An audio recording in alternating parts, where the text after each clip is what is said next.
หักในชีวิตน้องอายเฝ้าหมายปองจับจองตัวน้องก่อนไผหวั่นใจเสียว่าตัวอายจะมาสาไป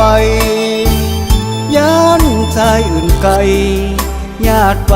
ในอีกบ่นานบาดเต้นหัวใจข้างในมันโหนมันหนคือมีไฟล้นคิดจนบอกเคยว่างงานคิดถึงตลอดอ้อมกอดอยู่ในดวงมานจินตนาการแบบนั้นฝันอยู่ห่ำไหขอเป็นคนหักในชีวิตจริงหักแต่ยอดยิ่งเหนือกว่าสิ่งใดยิ่งอื่นหมื่นแสน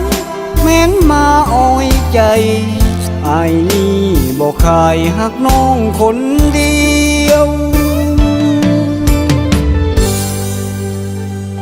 อยากเป็นคนหัก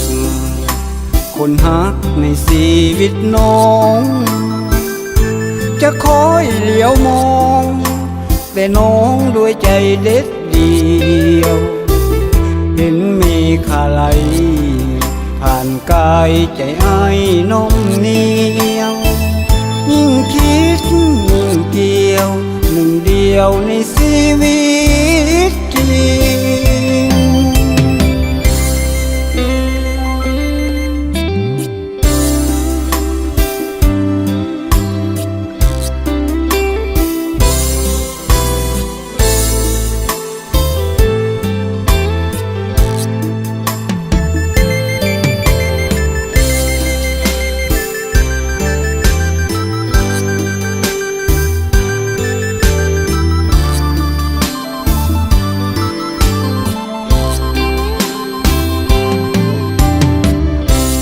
ขอ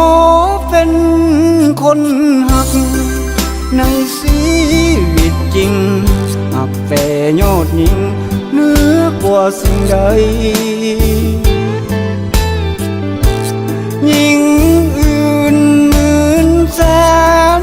แม้นมาอ้อยใจอายนี่บอกเคยหักน้องคนเดียวอยากเป็นคนหักคนหักในชีวิตน้องจะคอยเหลียวมองแต่น้องด้วยใจเด็ดเดียวเห็นมีค่าไหลผ่านกายใจอ้ายน้องเหนียวยิ่งคิดยิ่งเกี่ยวหนึ่งเดียวในชีวิต